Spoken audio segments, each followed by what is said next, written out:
Now there is a legal tussle over handover of ADC leadership to opposition coalition group, as 3 persons have now dragged David Mark, Aregbe-Shola, and ADC to court.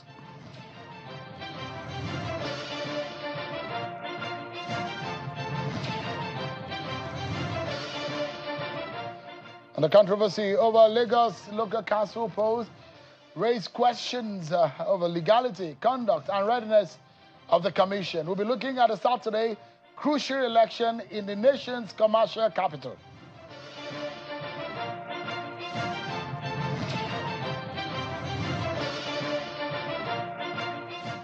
Hello everyone, welcome to the program.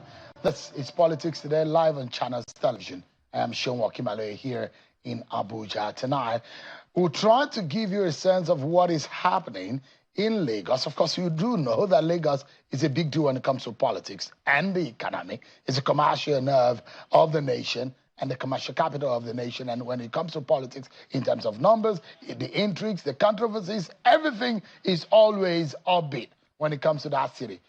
Tonight, we'll be getting to know how ready is the organization, the agency, the commission that is started with the responsibility of conducting election. Don't forget, officially, Lagos State has 20 local government areas.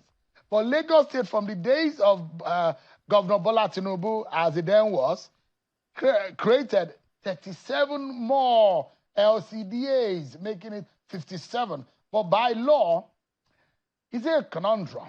Well, there are a lot of Supreme Court judgment over this. But in all of this also, how do you conduct election in that kind of state, considering the logistics, the water bodies, and all of these issues? We're bringing you all of the insight. But again, ADC might be in trouble, and the coalition group, and in some legal pepper soup. Now, how do they navigate all of these? Tonight, I'll be having one person speak with me. He's a lawyer, he's a spokesperson, and I understand how the coalition works. So he'll be speaking with me tonight, because we need to get clarity on the way forward for the opposition voice. But before we get into that, let me serve you with some of your political roundup stories.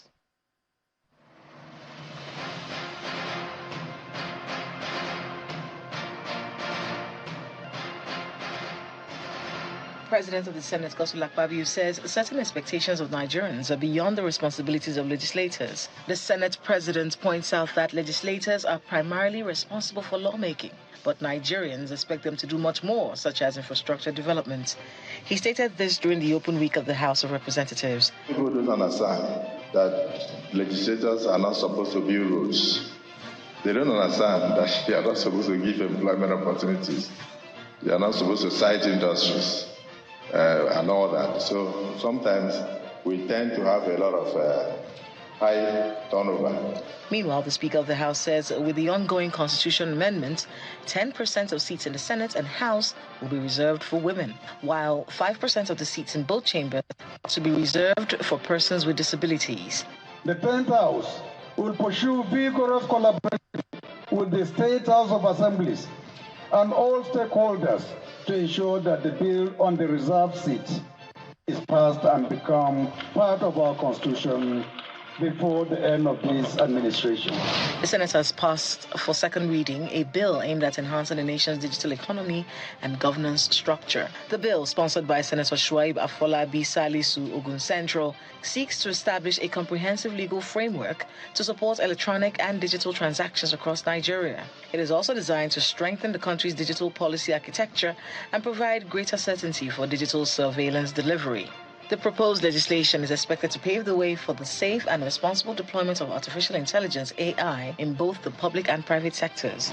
Justice Mariam Aneni of the Federal Capital Territory High Court, Abuja, has fixed July the 17th for ruling on an application filed by the newly passed governor of Kogi State, Yahya Bello, seeking to travel out of the country on health grounds. At the resumed hearing, his counsel, Mr. Joseph Daudu, SAN, told the court that he had filed an application seeking an order for the release of his client's international passport by the registrar to enable him travel for medical attention. After listening to the parties, Justice Aneni adjourned the case to July the 17th, 2025 for ruling. In a bid to improve access to passport services and reduce processing delays, the Federal Ministry of Interior has commissioned a new passport front office. The Minister of Interior, Mr. Olubunmi Tunji-Ojo, says the facility will decongest existing centers and speed up passport issuance for Nigerians. Present at the commissioning were the Minister of Water Resources and Sanitation, Professor Joseph Usev, and the Controller General of the Nigeria Immigration Service, Mrs. Kemi Nandap. It just talks that part of the privilege of being a public servant, a senior public servant, for you, your family, and at least you can just walk in here, do your passport, get your passport, and make us easy. The African Democratic Congress, ADC, in Gombe State says it is happy with the support it has received from the masses in the state and the party, and is expressing readiness to play an active role to rescue the country from the ruling All Progressives Congress, APC, in the 2027 general polls. At the ceremony to unveil the party in Gombe, supporters of the party across the 11 local government areas in the state declared their solidarity behind the coalition on the platform of the ADC. Members of the All Progressives Congress in Nasarawa North Senatorial District have passed a vote of confidence in President Bola Tinubu ahead of the 2027 general elections. They expressed their position during an expanded stakeholders meeting in the Akwanga local government area of the state. They also commended the development strides of Governor Abdullahi Sule and appealed to him to run for Senate to represent the zone in the National Assembly in 2027.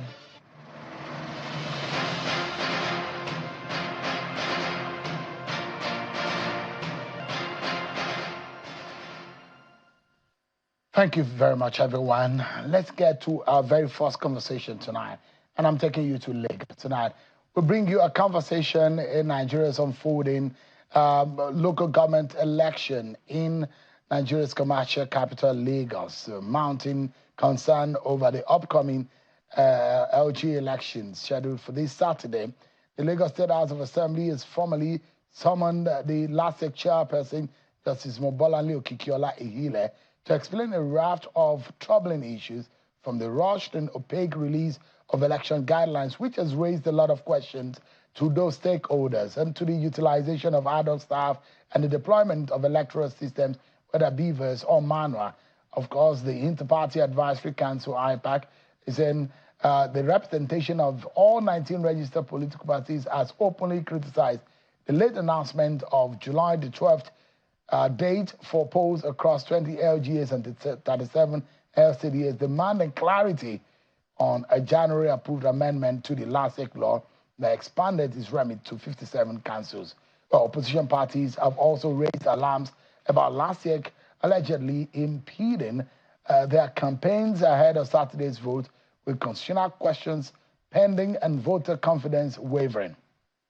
Tonight, I'm being joined by the chairperson herself to address some of these legal ambiguities, the procedural gaps, the preparation or the readiness of the commission ahead of this very crucial election. I've covered a lot of this election, local council election in Lagos. Sometimes it's more intense than a general election. I'm being joined by Justice Okikiola-Ihile, who is live for us from our office in Lagos. Thank you so much, Madam Chairperson, for joining us tonight.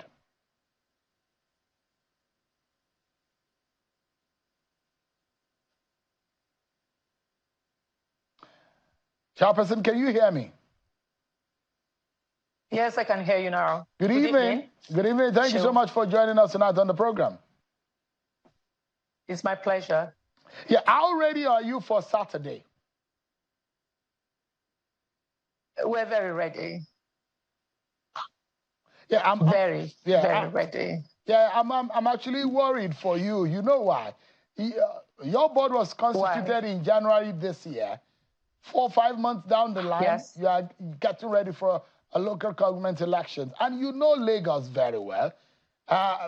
This is perhaps not a tough or terrain that you are very familiar with in terms of logistics, conduct, preparations generally for an elections. How tasking has it been for you for the last few weeks? It has not been easy. I'll let you know that. Not been easy at all.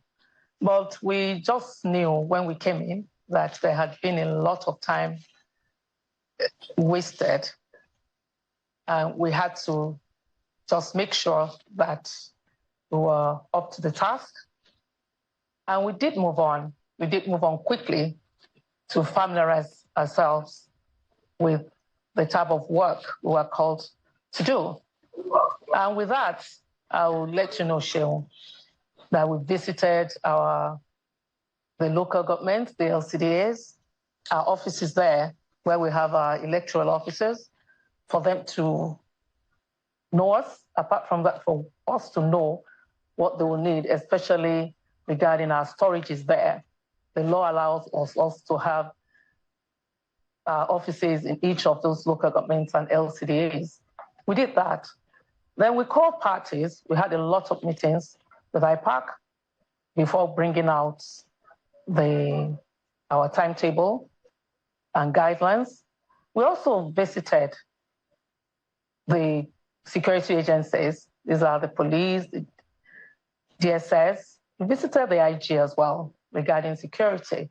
So we went round and we had stakeholders meetings. We called, everybody is a stakeholder. Sincerely, you'll agree with me. But we called stakeholders meeting and we expanded it. The last time they had it in the 3 senatorial districts divisions. This, we had it in 5, that is a Ibile. Big ones where we met stakeholders and we spoke to them to let them know that we're here and it's a year of election. What we know is that the tenure of the present local government chairman and councillors will end on the 26th day of July 2025, meaning that there cannot be a vacuum, so the election would have to hold. And that was why we took it all in strides, what we were meant to do. And we did that. We met all our EOs. We had lots of trainings. We even had trainings ourselves. And we visited everywhere we were meant to visit. We called everyone we were meant to call, the youths, the PWD, that's people with disabilities, to make sure that everyone is interested. That was the first thing we wanted them to know. Markets, men and women, all the others, the traditional chiefs. And we also had a series of voters education. Voter education. We went to University of Lagos. We went all around. This we did in the senatorial districts, meaning around Lagos, the 3 that we had. And of course, we had to go into how to get all our materials. First of all, when we came in, we went to our archives to know what we needed. We identified everything we needed, and that really helped us. We also identified where a lot went wrong. We identified where things were good. We wanted to improve on that. So that also helped us. And let me tell you, we have members of staff here who are almost veterans when you talk of electoral matters. And we made use of each and every one of them. Madam Chairperson, let me ask you a few questions as to how ready you are. And these are very quick questions. One, are you using the beavers to conduct this election as used by INEC? No, not beavers. Are you're manually conducting this?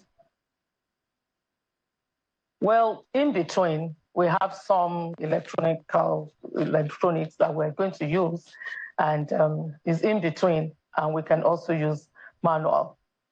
So what electronic devices are you using? We don't have beavers. What electronic devices are you using? We have some telephones. We have the telephones that we're going to use, and we try them around, and we can see it works. But how come? We didn't have time. Your Honor, Justice. Well, how come the voters seem not to be aware? Stakeholders don't even they're out of the loop about what you're using to conduct this election.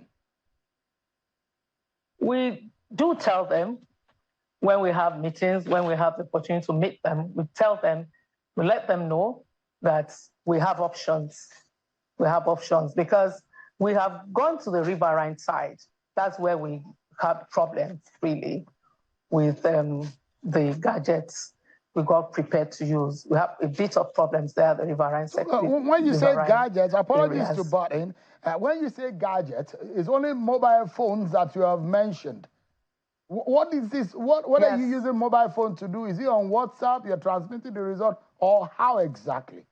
It's not transmitting. What we're doing is not for the results. We're not using any electronic anything for the results. We're just to, when they come, just to check them whether they're registered, just for the registration. Just for the what registration application is that? What application are you using to do that? So you're using it for accreditation and registration. Yes, that's what you're using it for. Yes, that's all. Not for the results. Not for the results at all. But in your guideline, there are a lot of people who have issues who say that it is opaque and very unclear. Again, the registration, the register of voters that you are using, that's the last register of INEC for Lagos, and the delineation guideline as used by INEC is the last 2023 election. Is that it?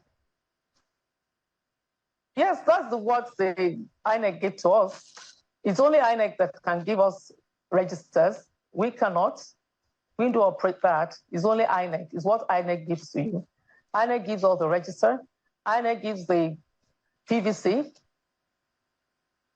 So it's what INEC gives to us. So you are using the INEC register. You are using permanent voter cards as provided by INEC, but you are not using INEC beavers. You are not using and the polling booths. Okay, from INEC. The polling booths provided by INEC. Yes. Let me quickly, Your Honor.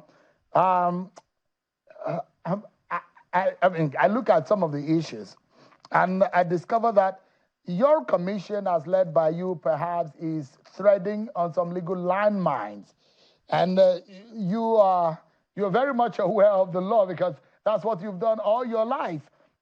But how do you want to overcome this? First and foremost, how do you conduct an election against your own guidelines?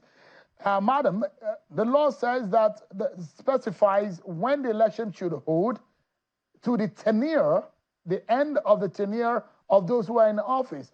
But if you look at the date of the election, which is next Saturday, and the end of the tenure of those who are in office, there is a clear breach by your commission in the date that you have set for the election. Why did you walk into that landmine? No, there is no breach. There is no breach because everything we did through the electoral law. What is happening is that there are some misinterpretation of these laws. There are some misinterpretation of these laws. But I don't really think I should say too much of it because sincerely, we have court matters. We have court matters, so I don't really think I should say too much on that. I call it a landmine because you look at it, how do you go into an election that is that the legitimacy is already being challenged before you even get into it? And again, Sheung, there is even the Supreme Court's judgment. There is nothing that says that the 37 local governments that we could not have election. We know that the 37 LCDAs, 20 local governments are the ones under the Constitution. Yes, we agree to that. We agree to that. But these LCDs are part of Lagos State. They're part of Lagos State. And even the judgment, the Supreme Court judgment, is in respect of that financial implication, not the conduct of election. Is the financial implication, not the conduct of election.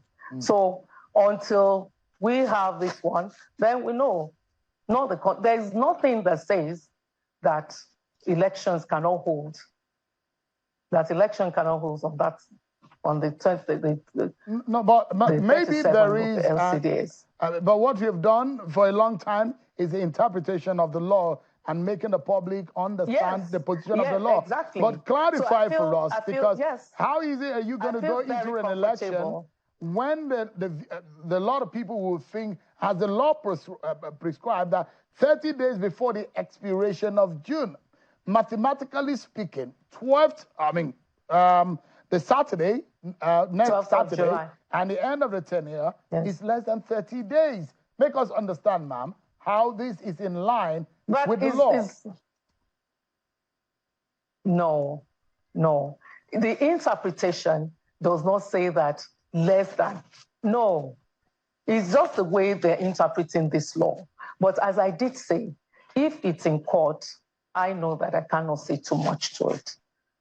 If it's in court, I really cannot.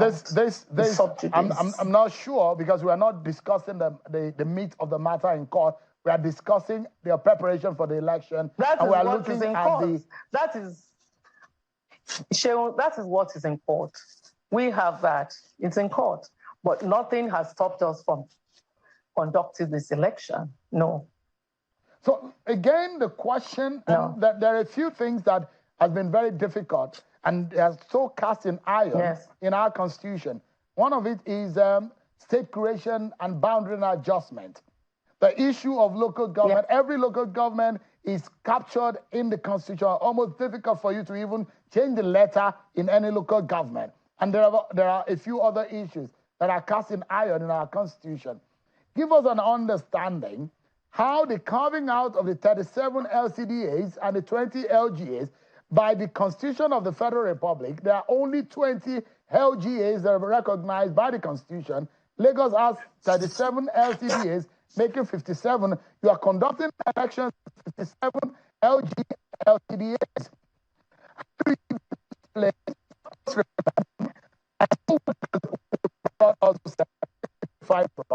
If a resident, for example, have two chairmen, one in the SCDA and one in the SCDA and one in the LG.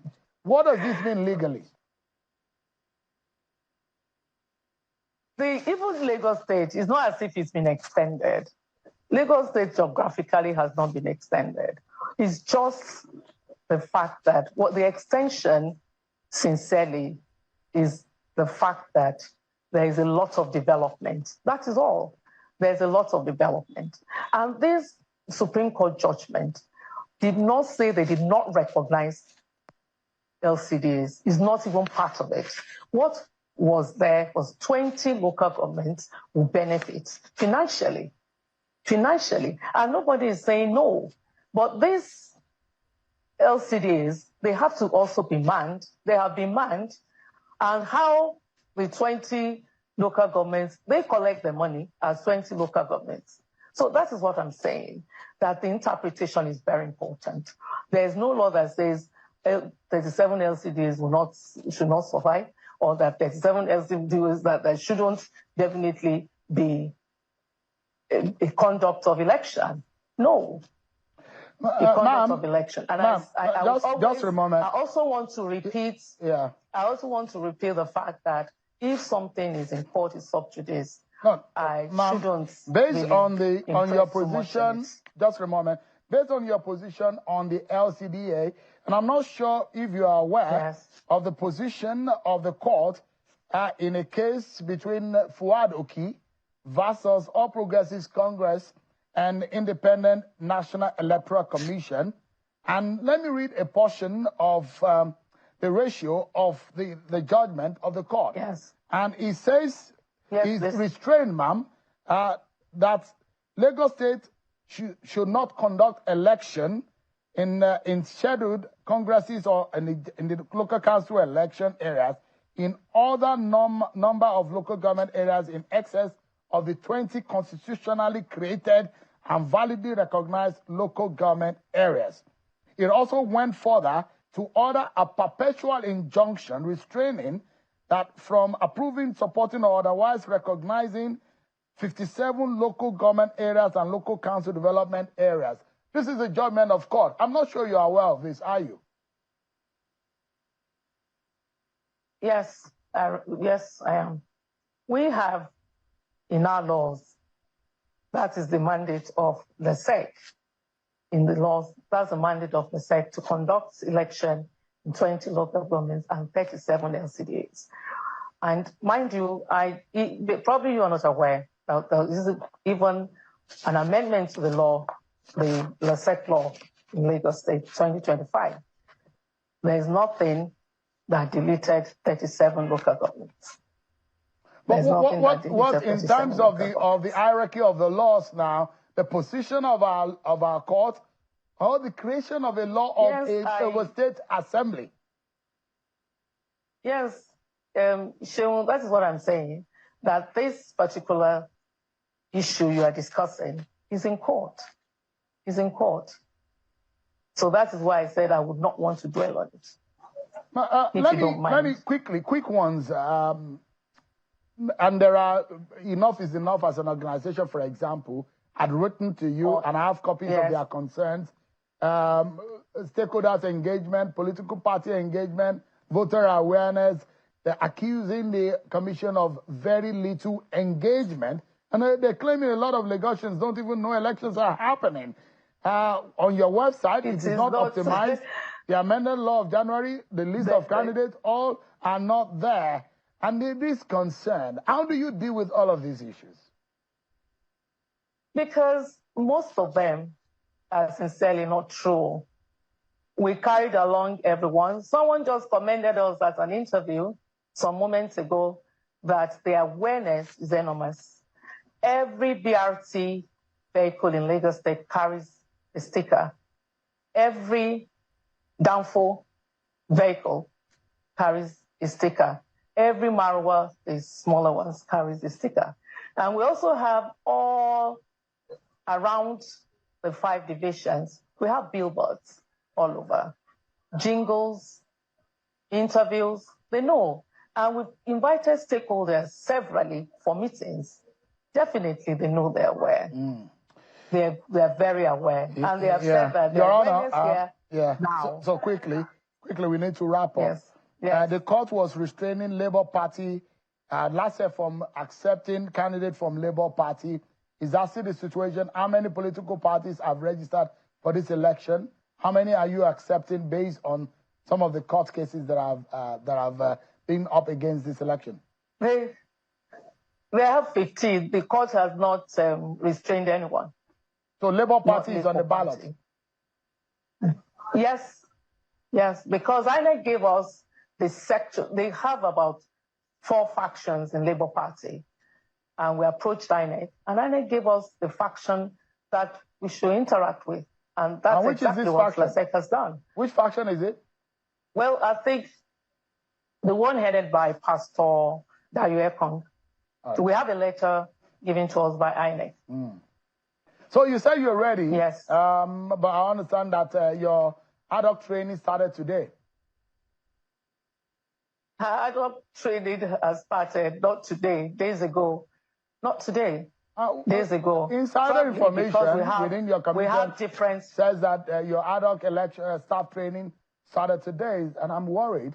If you say No, not today. Not today. We have different categories. We have different categories of SPO, of polling unit officers, different. No. We have started since days ago. So I'm sure there's no one in this commission that will say that.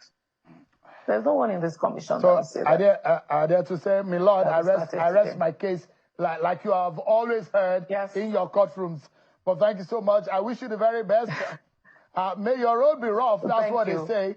But this one definitely has been a rough one. I hope that you'll be able to say through to coast. We're used to it. Yes, ma'am. I'm used to it. Yes. Thank you.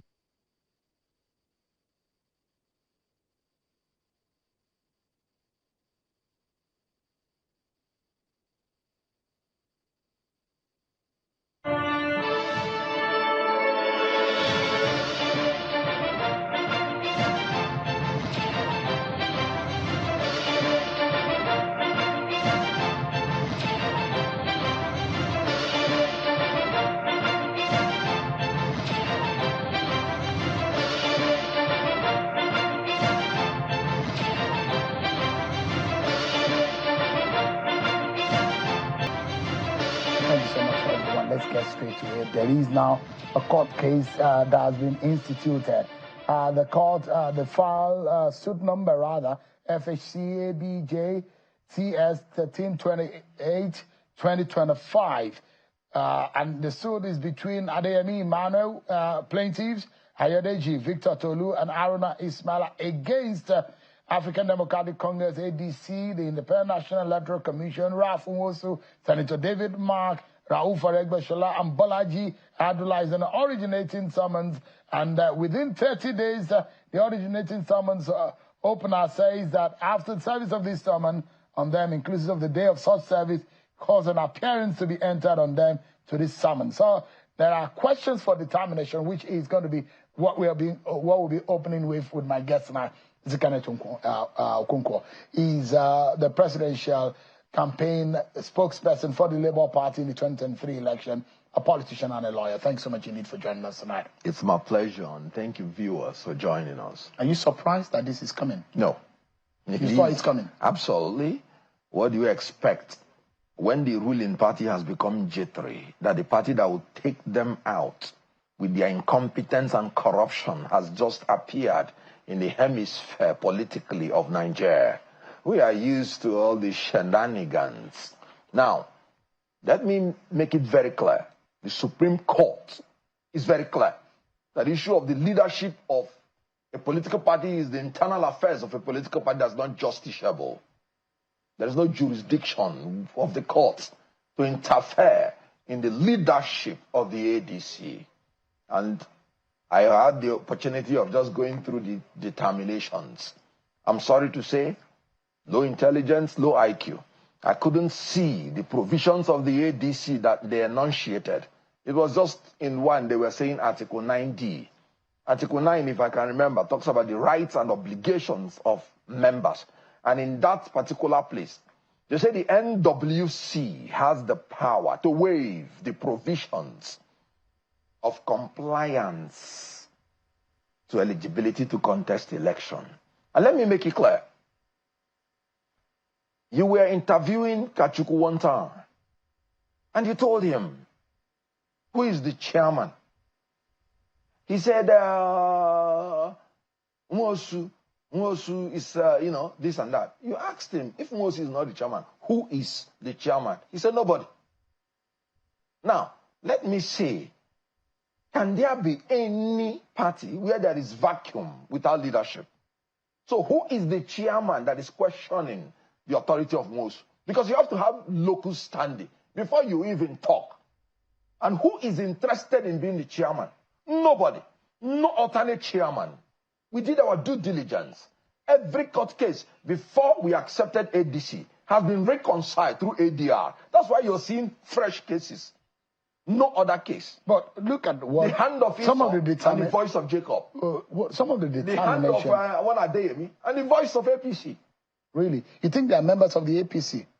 I said the hands of one Adeyemi and the voice because of APC. The locus is going to be established.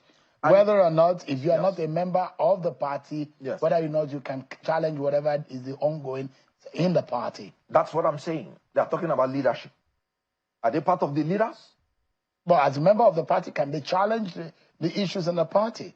As in what locus do you have to challenge the leadership? Now, let me tell you what happened. I was present at the inauguration, and I witnessed that the whole NWC, the whole executive of the party, resigned on their own, voluntarily. Do you cry more than the bereaved? So one of the determination here, on the number 3, it says, what are the key individuals involved in the merger? Yes. Like the 4th, 5th, and the 6th. Talking about Aregbesola, David Mark, and Bolaji Abdullah were properly registered members of the 4th defendant, which is the ADC, to qualify for leadership position. So you said the question, can you build something on nothing?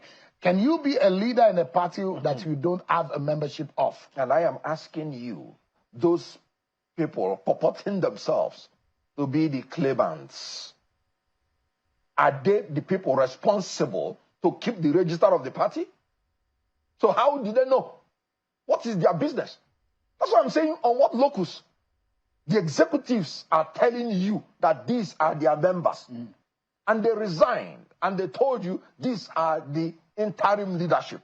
And you, that is not privy to the register of the party, You're coming to talk. Talk what?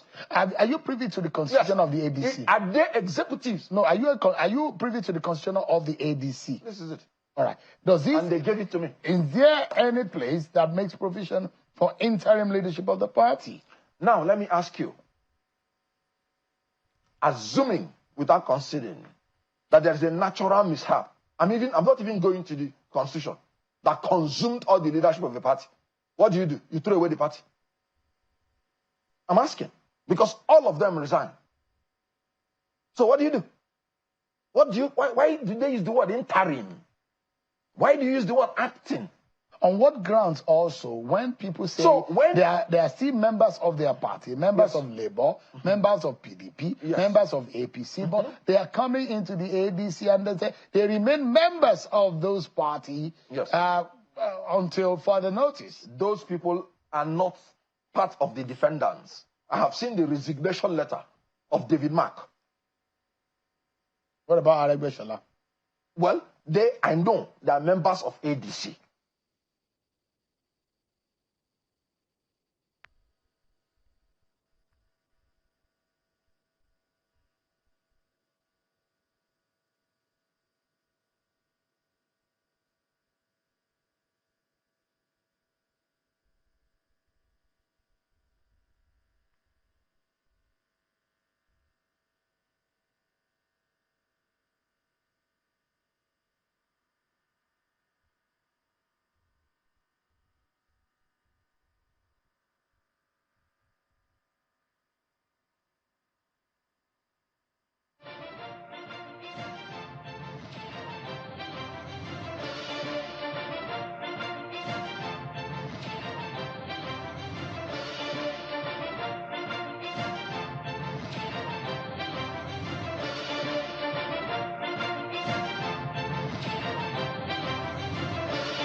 Thanks so much, everyone, for staying with us. I'm seeing with Mr. Kenneth Okonkwo. So you're saying all of this gives you no concern.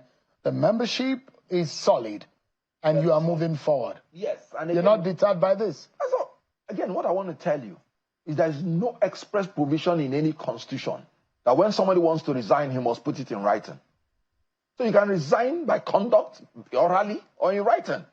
There's no place in the constitution. So if I become a member of another political party, automatically I've resigned from the other one. When you heard about Mr. Abure's group in the Labour Party threatening Mr. Peter Obi, what did you think? What I think is that what you have just asked me is the internal affairs of Labour Party. I'm no longer a member of Labour Party, and let them sort out their own. But you and Mr. Peter Obi are a member of ADC now. Well, Peter Obi said he's still in Labour Party. So until he comes into ADC officially and formally, then I'll be able to take your question.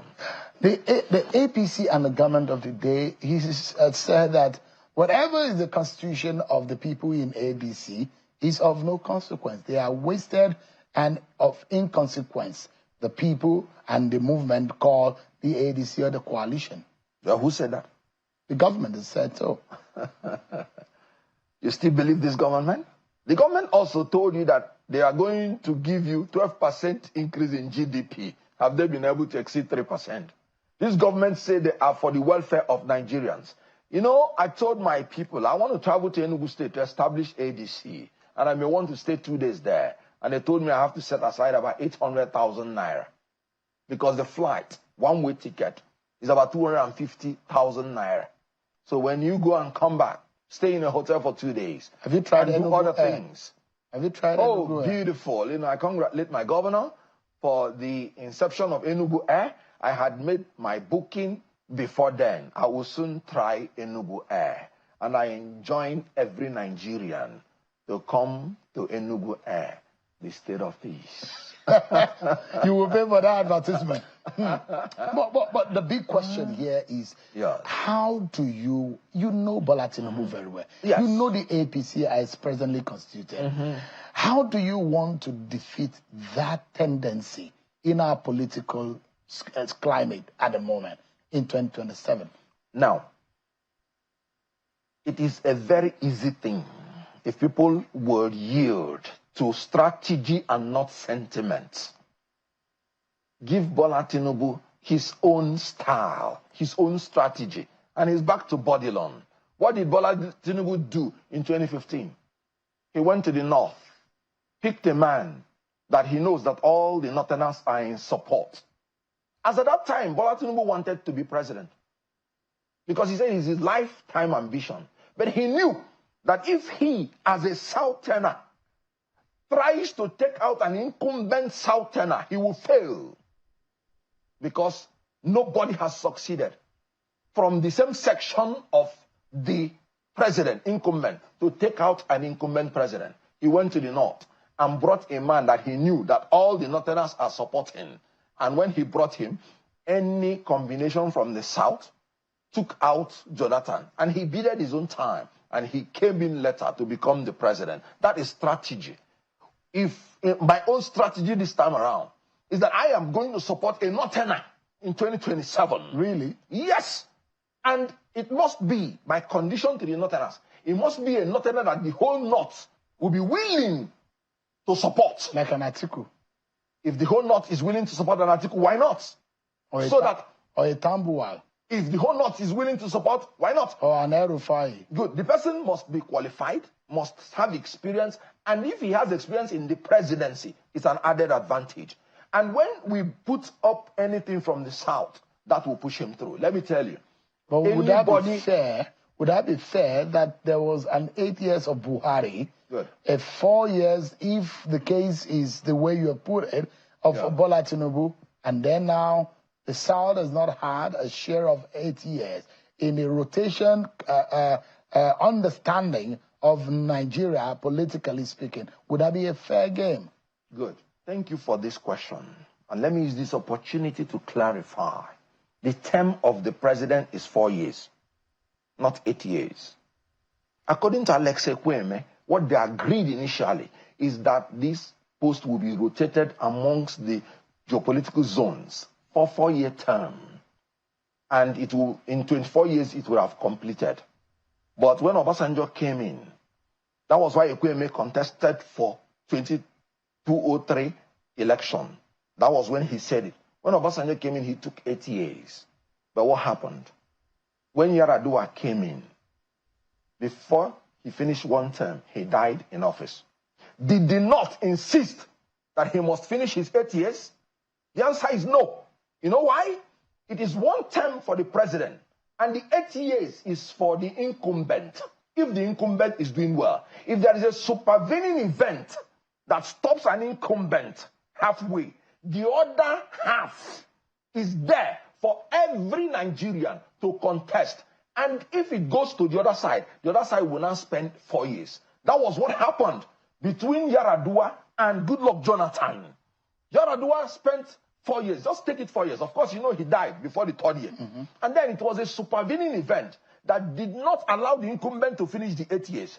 What happened? Goodluck Jonathan came. The North said, please, let us finish our 8 years. They said, no, it's a joint ticket. Something has happened. And this is the vice president. Treat it as a joint ticket. Let them divide the position now into half. 4 years for the North, 4 years to the South. And after, it will come back to the North to finish its 8 years. And that was what happened. Even when Jonathan wanted to now continue to do 8 years, the North said no. That will now be injustice. And they fought, and they took it back to the North. And the North finished 8 years. Now it is back to the South. And Tinubu has become incurably bad. And now you want to terminate his incumbency.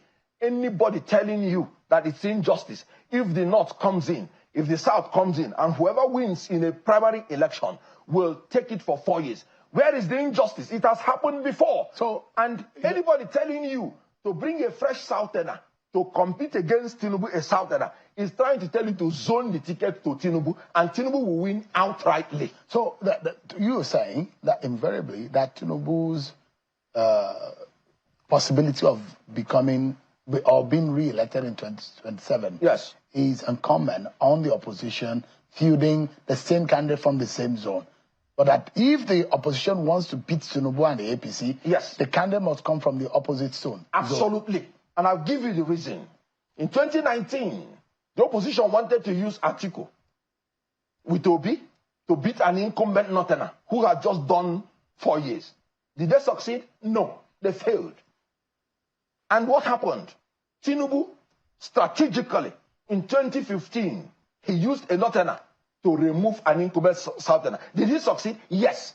Because that is it conceding to the fact that the North has a more political weight in the power game? No. Let's look at it this way. Somebody from your zone, if you listen to Olufalaye said his election was rigged. But immediately the people rigged him out. They prevailed on him that he is a fellow Yoruba person that he contested with. Why not let him leave it? We have not had a good electoral system. This election is going to be written, like I've always told you, in 2027.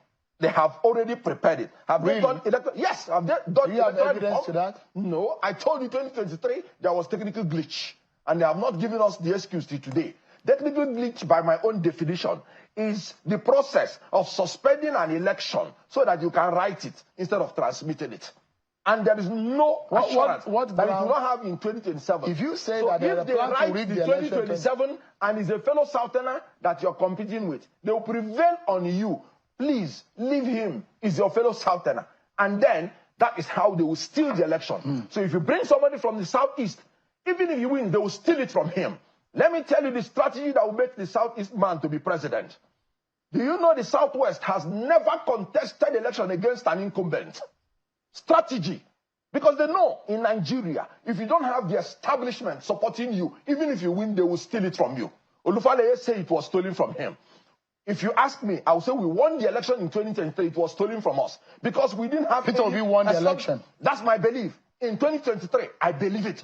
But they stole it from us. Let me ask you. And if you do it again, they will steal it again from you because there is no incumbent to back you. But if you bring somebody from the north, nobody will prevail on him to leave his victory quickly. Because, yes, because he's not from the same side with you. Yeah, quickly.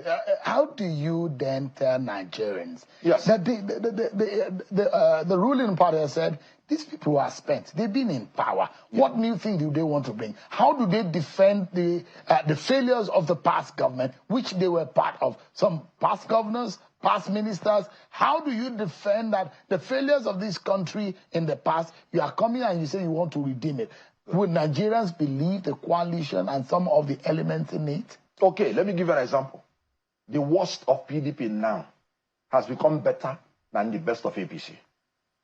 Assuming you talk about an article, if he can take us to Obasanjo days, are we not going to celebrate? Assuming. Because the performance of APC has beatified. PDP has beatified. Whoever served, for instance, in Obasanjo's government, they paid off all our debts. You remember? And we were not owing. APC has borrowed Nigeria into about 177 trillion naira in debt. Without nothing to show for it. We are enjoying darkness, not light. I've told you now, people cannot fly to go and come back. I've told you how flawed. Took away 500 persons in Niger State. The president has not gone to commiserate with them. I've told you how 500 persons were roasted by terrorists in Benue State. Now, if you get a president, assuming who was with Obasanjo, there was no security problem then. We were moving in the right direction. No debt, our economy became the largest in Africa. Assuming, wouldn't you be happy? Right. So when they say the same old people, please, APC should stop lying. All right. Mr. Kenneth Okonkwo, thank you so much indeed for your time. Thank you. Appreciate it. That's our show for today, everyone. Many thanks for watching. I'm Sean Wakimale. God bless Nigeria.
Nice to have you join us. You're watching News Track and Channels Television. I'm Ayo Tunde Balogun. Our top stories making the rounds at this time. We start off from the courts, and Justice Marian Aneni of the Federal Capital Territory High Court, Abuja, has fixed July the 17th for ruling on an application filed by the immediate past governor of Kogi State, Yahaya Bello, seeking to travel out of the country on health grounds.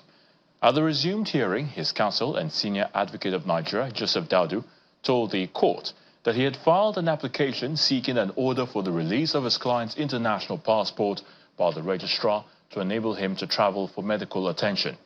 The EFCC counsel had, however, filed a counter-affidavit saying granting the request could delay further proceedings.